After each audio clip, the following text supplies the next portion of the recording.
வணக்கம் சார். வணக்கம். என் பேர் முரளிக்கண்ணன் சார். முரளி பெருமாள்னு பேர் வச்சுருக்கேன் பேர். அப்பா பேர் பெருமாள் சேர்த்துக்கிட்டேன்.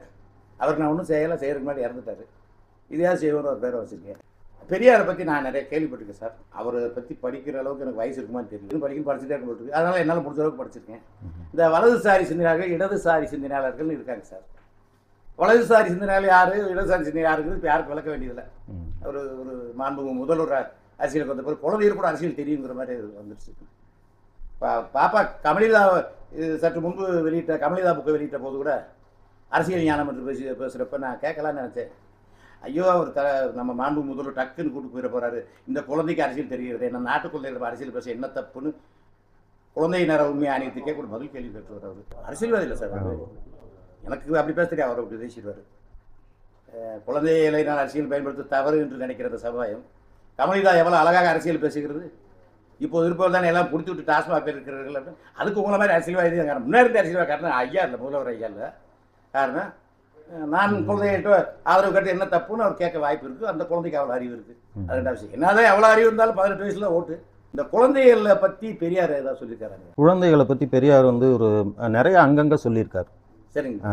அவர் பெரியாருடைய கல்வி சிந்தனைகள்னு மார்க்ஸ் ஒரு புத்தகம் எழுதியிருக்கார். சரிங்க.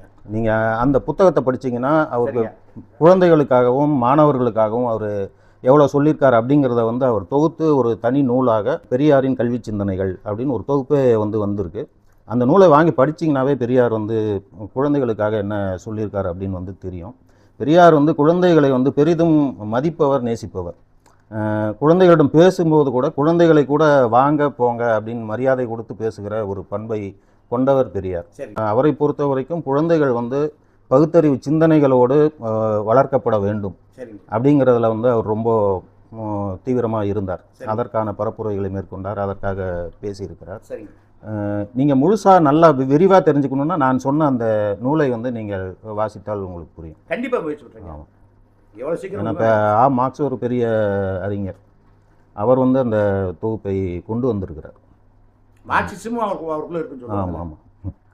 அவர் மார்க்சிஸ்ட் தான் பெரியார். அவர் ரஷ்யாவுக்கு போயிட்டு வந்ததுக்கு பின்னாடி, அதற்கு பிறகு அவருக்குள் ஏற்பட்ட மாற்றங்கள், அதற்கு பிறகு அவர் ரஷ்யாவுக்கு போயிட்டு வந்த பின்னாடி தான் தன்னுடைய இயக்க தோழர்களுக்கெல்லாம் எல்லோரும் ஒருவர் தோழர் என்று அழைத்து கொள்ள வேண்டும் அப்படின்னு எழுதுகிறாரு. இடதுசாரி பெரியாரியம் என்பது இடதுசாரி சிந்தனை தான். அது மார்க்சிஸ்டுகளுக்கும் பெரியாரிஸ்டுகளுக்கும் இருக்க வித்தியாசம் என்னென்னா, எதை முன்னுரிமை தருவது அப்படிங்கிறது தான். மற்றபடி ஒரே பட்டியல் தான். கோட்பாட்டு பட்டியல்ங்கிறது மார்க்சிஸ்டுகளுக்கும் பெரியாரிஸ்டுகளுக்கும் ஒரே பட்டியல் தான் இருக்கும். அங்கே அவர்கள் வர்க்க போராட்டத்தை முன்னால் வைத்தால், இங்கே சமூக நீதி என்பதை பெரியார் முன்னாடி வைப்பார்.